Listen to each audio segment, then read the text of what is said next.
عمران بھائی اور ریحان بھائی، آپ کو مبارکباد پیش کرتا ہوں کہ آپ نے اتنی خوبصورت محفل کا انعقاد کیا ہے اپنے گھر کے اندر اور اتنے دوستوں کو یہاں پر دعوت دی ہے۔ سبحان اللہ۔ یقیناً جس گھر میں ذکر خدا ہوتا ہے، ذکر مصطفیٰ ہوتا ہے، حضور کی آل کا ذکر ہوتا ہے، حضور کے اصحاب کا ذکر ہوتا ہے، قرآن کی تلاوت ہوتی ہے اور مقدس ہستیوں کا ذکر ہوتا ہے، تو یقیناً اللہ اس گھر سے بلاؤں کو دور کرتا ہے، مصیبتوں کا خاتمہ کرتا ہے، ہر شر اس سے دور فرماتا ہے، ہر خیر ان کا مقدر بناتا ہے۔ اور یہ یاد رکھ لیں کہ جیسے ہم یہ کہتے ہیں کہ پیسہ شرط نہیں ہے، حضور کے گنبد خضرا پر حاضری دینے کے لیے مال و دولت، جائیداد، صحت کا ہونا یہ شرط نہیں ہے۔ بہت سے لوگ ہوتے ہیں جن کو اللہ نے مال و دولت سے نواز رکھا ہوتا ہے، صحت مند بھی ہوتے ہیں، مگر بارگاہ مصطفیٰ سے، بارگاہ خدا سے جب تک بلاوا نہیں آتا اور وہ ہر وقت اس فکر میں، اس سوچ میں نہیں رہتا کہ کہیں ایسا نہ ہو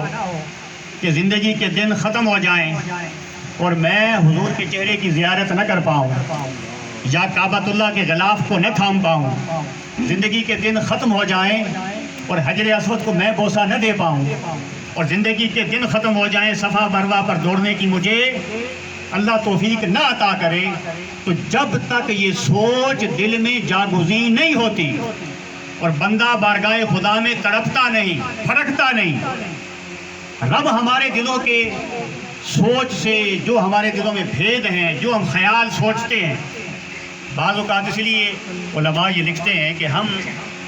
جب کسی خیال کو بار بار سوچتے ہیں، برا خیال جب ہمارے ذہن میں آتا ہے تو پہلی ہی مرتبہ اگر کسی بندے نے اس خیال کو جھٹک دیا تو وہ خیال اس کے ذہن سے نکل جائے گا، مگر اگر اس نے پہلی مرتبہ کمزوری دکھائی تو وہ برا خیال، وہ وسوسہ ایک مرتبہ آئے گا، پھر دوسری مرتبہ آئے گا، پھر تیسری مرتبہ آئے گا، بار بار جب یہ وسوسہ اس کے ذہن میں پختہ ہو جائے گا تو پھر یہی وسوسہ، پھر یہی خیال، پھر یہی سوچ عمل میں بدلنے لگتی ہے۔ کسی بندے کے ذہن میں آیا کہ یار مجھے چوری کرنی چاہیے، مگر جب یہ خیال آیا تو ساتھ ہی اس نے اللہ کے حضور معافی مانگ لی کہ باری تعالیٰ یہ منفی سوچ میرے ذہن میں شیطان نے ڈال دی، میں تیری بارگاہ سے پناہ مانگتا ہوں، باری تعالیٰ مجھے معافی عطا کر۔ تو خیال کے آتے ہی اس نے جھٹک دیا، اللہ نے اسے معافی عطا فرما دی، مگر پہلی سوچ آنے کے بعد اس نے دوسری مرتبہ سوچ کے آنے کے لیے دروازے کو بند نہیں کیا، اور وہ گھمنڈ میں تھا، غرور میں تھا، تکبر میں تھا، اس نے کہا کوئی گل نہیں جی، سوچ ہی ہے نہیں، میں چوری کی تھی تو نہیں۔ یہ تو رب کا کرم ہے اپنے حبیب کے نالین کے صدقے کہ جب تک بندے کی سوچ عمل میں نہیں ڈھلتی وہ گناہ پہ پکڑ نہیں کرتا، مگر حضور کے امتی کو اللہ پاک نے یہ اعزاز عطا فرما دیا ہے، اس کے لیے کرم کی انتہا کر دی ہے، رحمتوں کے دروازے کھول دیے ہیں۔ ادھر اس کے ذہن میں نیکی کا تصور آیا، خیال آیا کہ یار یہ 10 روپے، یہ 100 روپے، 1000 روپے، یہ میلاد پاک کی محفل ہے میں اس میں خرچ کر ڈالوں گا، یہ غم حسین کی محفل ہے میں اس میں خرچ کر ڈالوں گا، فلاں محلے میں مسجد بن رہی ہے، یہ 1000 روپے، یہ 5000 روپے، یہ 10 روپے، میں اس میں حصہ اپنا شامل کر دوں گا۔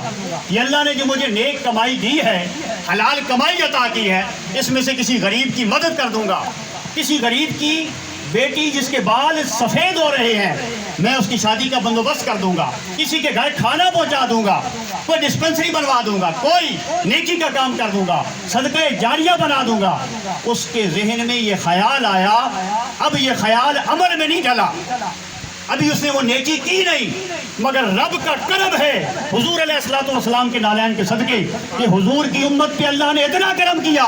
کہ ابھی اس کی سوچ آئی، عمل میں نہیں ڈلی، اللہ نے ثواب عطا کر دیا۔ اور آقا علیہ السلام کے جسے پاک آقا نے فرمایا نیت المؤمن خیر من عملہ، جب مومن نیت کرتا ہے نا، اللہ نیتوں کا حال جانتا ہے، ہمارے دلوں کے حال جانتا ہے۔ میں نے وہ 10 روپے کیوں لگائے، میں نے یہ اپنے گھر میں محفل کیوں کی۔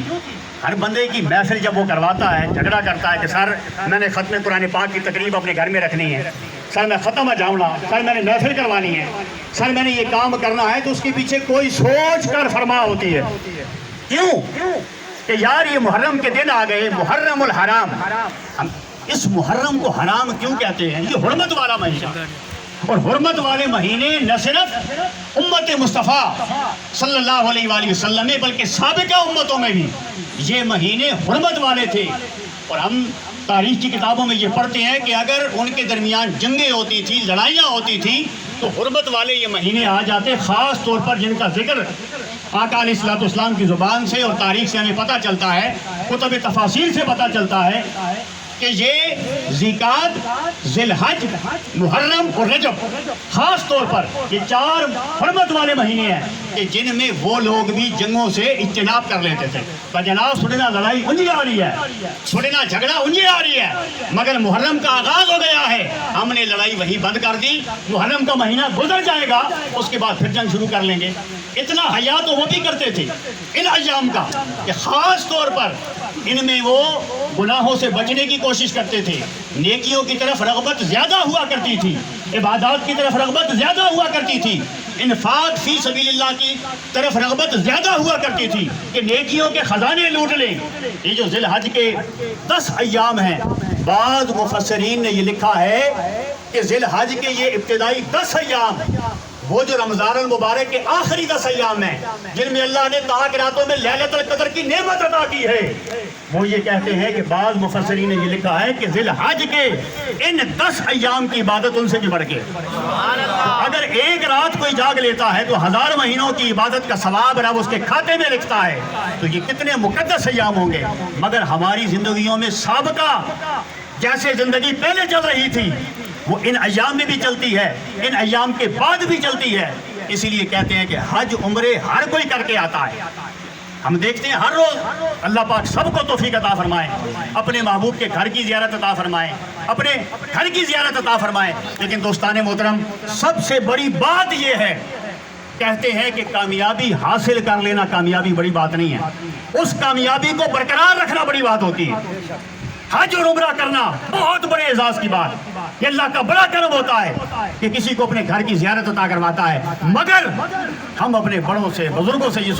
سنتے آئے ہیں، بجناب حج سنبھالنا بڑا اوکھا. حج اللہ عطا کر دیتا ہے، حج کی نعمت عطا کر دیتا ہے، اور ایسا لوٹتا ہے بندہ جیسے ماں کے پیٹ سے آج آیا ہے، سارے سابقہ گناہ اس کے معاف کر دیتا ہے. اور حج بھی کیا ہے، حج میں کیا کرتے ہیں؟ وہ اس کے محبوب بندوں کی اداؤں کا نام ہے. کہیں صفا مروہ پر حاجرہ دوڑی تھی، فرمایا میری محبوب بندی یہاں پہ دوڑتی تھی، تم بھی دوڑا کرو. اس کی اداؤں کو یاد کرنا، اس کی سنت پہ عمل کرنا میں نے عبادت بنا دیا ہے.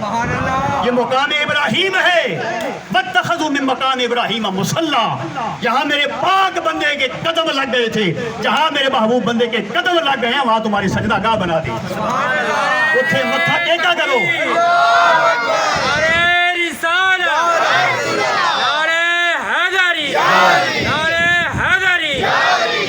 باری تعالیٰ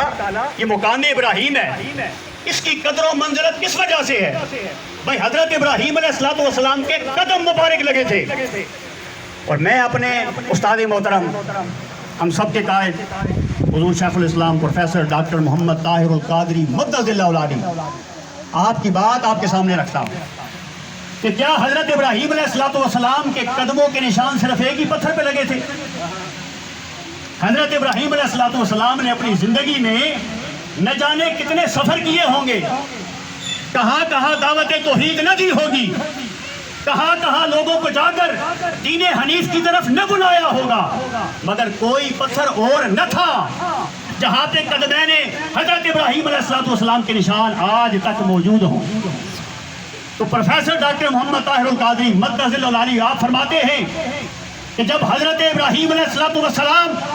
اپنے بیٹے حضرت اسماعیل علیہ السلام کو ساتھ لے کر